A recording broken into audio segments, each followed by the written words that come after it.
Good afternoon, everyone. I'm here with Bob Sears, all the way from America. He is known as one of the topmost experts in sales. He's written several books, one of them being Explosive Growth, correct? And Moral Obligation Sales. Yes. Tell us a little bit more about that.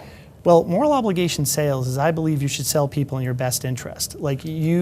People are scared when they make a sale. I mean, there's a fear factor. So what I try to do is let people know, and when they're selling, there's a fear factor. That's the irony. There's fear on both sides. So what I want to do is take away the fear. I'm like, if you have a challenge in your life and someone has a solution to the challenge and they're selling that solution, then if they're scared to buy, it's your obligation to help sell them in their own best interest. So when I teach people that, they kind of go, what do you mean? And I said, well, think about it. If you could help take away the pain that they're experiencing, and they're scared to buy, but you know that if they bought it, they would take away that pain, that challenge, whatever it is, then you should actually sell them harder than you would if they say no, because you know it's going to help them. And it just totally changes the game for most people because they realize it's okay to get a no, but you don't want people to get off the hook just because they say no. Sometimes they need someone to help them, guide them through that sales process, right? Or process, as everybody else says, and not in the United States. But what we want to do is make sure that they feel comfortable, that it is going to give them value, and if it's going to give them value and help alleviate that pain, I think you should do everything that you can to help them make an informed decision in their own best interest. That's fantastic, and I 100% agree with you. Yeah. My own experience is that clients often look at the processes instead of looking at the problem that they can solve for their client. Yes. And that's just a mind shift change, is that not? Absolutely. Most people, I give an illustration. I said, what happens if a client comes to you and you know you can help them, but they give you some lame excuse as to why they can't move forward and you just accept it? And then they go somewhere else and they buy the exact same type of product or service, but they get inferior service or inferior product because yours was better and would have helped them more. But they bought over there. Whose fault was that? Was it the client's fault or your fault? And people are like, I guess that would be my fault. And I'm like, it would be your fault, because if you did what was in their best interest, you would have forced the issue enough to make sure that the objections, the challenges, the reality of what they're saying was true. And we buy into those sometimes. And quite honestly, I've had people tell me, I don't have money. And I go, I can appreciate that. There's a lot of times where money is a challenge for people, but you did understand how if you did this and this, you'd get X results. I showed you that, right? And you know you need those results, and you know you need to do that to go to where you want to go. We already talked about it. And they're like, yep. And I go, so is you being broke a sometime thing or an every time thing? And they're like, what? I mean, because I'm really being sort of harsh, but I want to get the reality of if their need is there. And if they go, well, no, I've had people go, well, I'm just broke today, but I get paid on Wednesday. I'm like, so you could do it on Wednesday? And they're like, oh yeah. Now, if a normal person would have just said, oh, he's broke, I can't do it. But I asked one extra question to make sure that, was this a real challenge, or were they just saying, getting more information, they're really not broke or challenged money-wise, they just don't have it right there, that moment in time. Mm-hmm. Asking one additional question, I've gotten paid more on 5 days later than I have at that moment in time. So one of the tricks is to ask the right questions. Absolutely. And not give up. People always ask me, what is the key in sales? And they're always surprised by my answer, because I say you have to listen. And they're going, what? Because they expect it to be, slick sales or, trying. But if you listen to the client long enough and you really make sure you understand their challenges, what's really important to them, really come at it from that perspective. And again, it is a little bit of, I don't want to give up, especially if I know it's going to help them, right? Then you got to come from that thought process. And you ask questions and you figure out where they're at, why they're doing what they're doing. You ask the right questions to get to the right result. And typically, if you ask enough questions, you'll find that they need the product and service that you're talking about. So really what you're talking about is showing genuine interest. Correct. Genuine authenticity. Yes. And actually getting to understand where they're at, asking the right questions. Yes. And then saying, okay, right, this is where you're at, this is how I see it, this is how I can help you. Absolutely. Most salespeople, unfortunately, and salespeople get a bad rap, right? there's two things you need to be a superior salesperson. You need something called ego. Now, most people think of ego as better than anybody else. Not in this aspect. It's about being able to handle the rejection of people saying no. And you have to have empathy. You have to understand where your client's coming from. Most people have one or the other. When you're in balance, you can do extremely well in sales because you empathize with the client, you want to understand where they're coming from, but you've got to have the ability to help them make an informed decision in their own best interest, which could lead to a no. Like I tell people, a no is okay. I mean, at least, especially if you actually try to get them to say yes because you knew it was going to help them, but for whatever reason, it's not an objection against you, it's just, it is what it is right that moment in time. So it is okay not to close everybody, that's not the result. I tell people in my trainings, I go, nothing works 100% of the time. It just doesn't. I mean, you need two things for a client. You need someone to be interested and qualified. You can have someone who's extremely interested and is not qualified, and you can have someone who's extremely qualified but not interested. If you don't have those two components, you're kind of in the, and here's the funny part. When they interview successful salespeople, the reason they're successful is they're speaking to more people who are interested and qualified, and most of the unsuccessful people are talking to people that are not interested or qualified, and they're trying to push them into something that they don't need, want, or desire. Yeah. So, have you ever found that when you are doing a sale or you're teaching someone and the client says, I can't do it right now, this is not what I need that, and you can help them get that, even if it's not going to bring you the sale, and then down the line the client will then appreciate you and come back to you anyway? Yeah. I'll go one better. I've actually told people that they shouldn't do whatever the product was. Like, I'll give you an example. It was about, 17 years ago. I was in the mortgage business, and someone called me up, and I was going through the needs analysis of what I do and making sure that I always found out what they were doing it for, why, how much. And I got done, and I was like, okay, you shouldn't do a loan. And the guy went, huh? He goes, don't you get paid by doing loans? I go, yes, I do. And I would love to do one, but in your case, you're taking out a very small amount. You've got a great loan already. If you do this, this is what's going to happen. This is how much it's going to cost. It just doesn't make sense financially for you. Now, you can still do it if you like, but I'm just letting you know that this is not in your best interest. So if you're open to it, I'll do it. But the reality is you should probably rethink this. And he was like, there was like a silence, which was probably only like 10 seconds or 5 seconds, but it felt like a minute because he was like really, you could hear, it was almost like I'd hear his head going, this is not normal, right? And he finally said, I talked to 2 other guys and you're the only one making sense right now. So basically what you're saying here is be honest. Be completely honest and straightforward with people.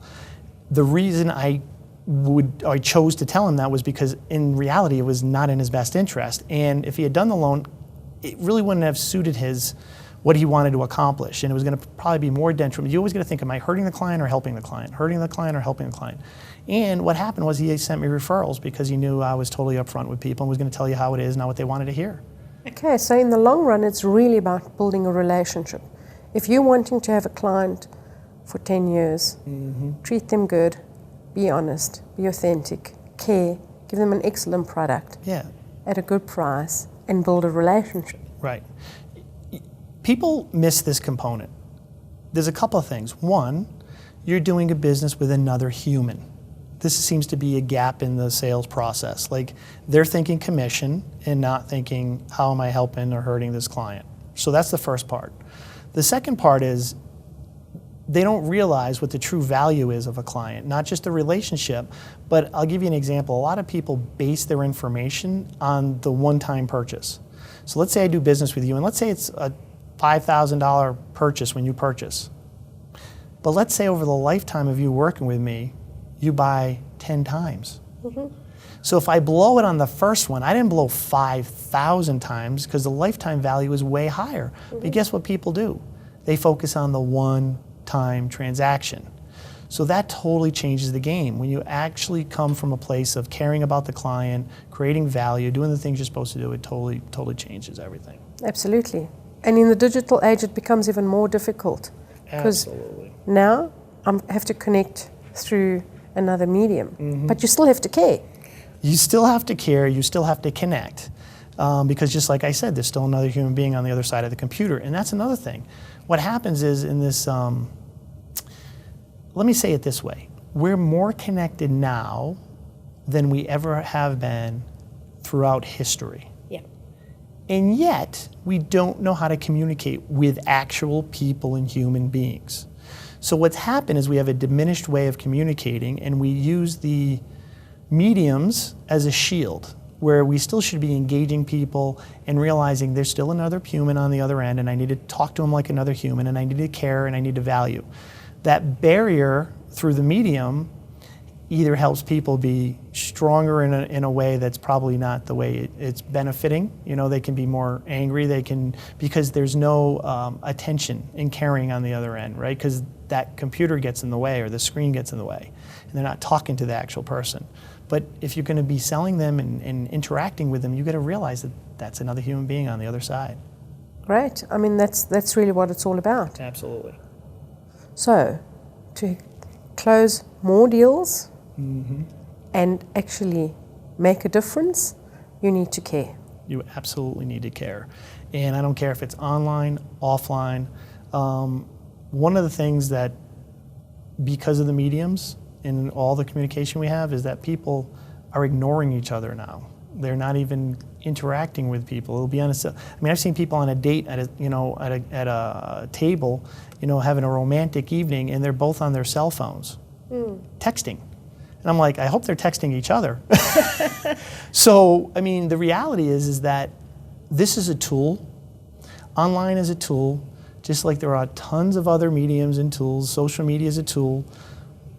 But in the end, it's still going to be someone who actually either reaches in their wallet, or that you talk to, that you interact with, or someone who's going to, get the information that you want to provide in some way, shape, or form is going to be the final end result. Is someone else on the other end, a person is going to be reading that information or ingesting that information. I want to ask you something on a personal level. Sure. Why did you end up doing this if you were doing insurance years ago? How did you end up? Well, it was mortgages, and that's okay. It's sort of the same thing. I've had an interesting success road, and the mortgage business in the United States, I've always said I show up at the dance late. Like, I got into the .com industry just as it crashed. Then I get into the mortgage business, which I thought would last forever.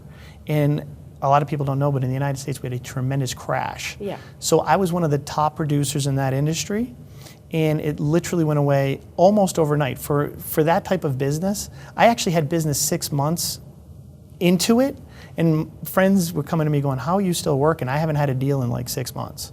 But I had just had so much in the pipeline. But then once it dried up, and I had to start all over again, which had happened previously. And I was fortunate enough to answer an ad. Superstars only, don't even apply unless you're an overachiever and can prove it. We don't hire backgrounds, we hire top producers, young or old. If you have this stuff, we'll know.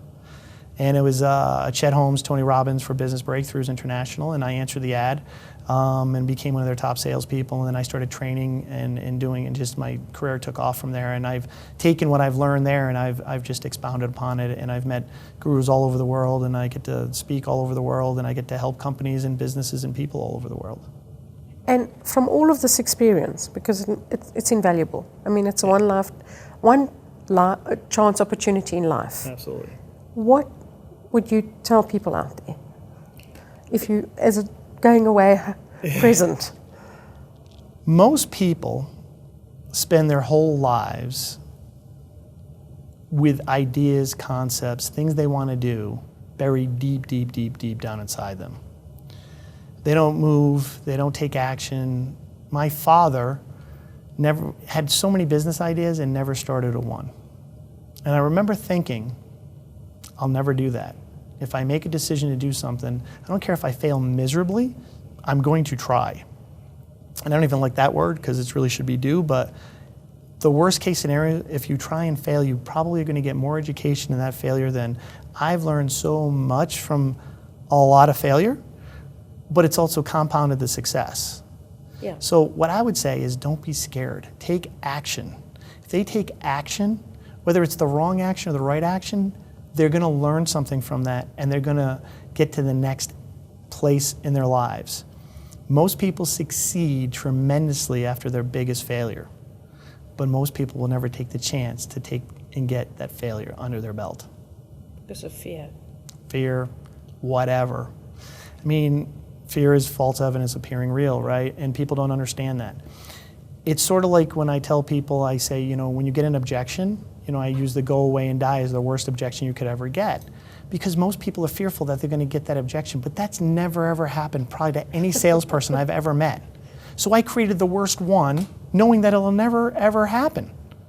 So, I mean, that's the point. Most of the things that we fear will never come into play. And most people find out that when they actually go through the other side, it's like, really, this wasn't that bad. Yeah. So. Thank you, Bob. Thank you for being with us. Thanks for having me. And I hope we see you again back here in South Africa. Yes, I love it here. I came last time. My wife actually said, you love the food and you love the people, so have fun. Yeah, we're certainly different and we're unique. I love it. Thank you very much. Thank you. Thank you.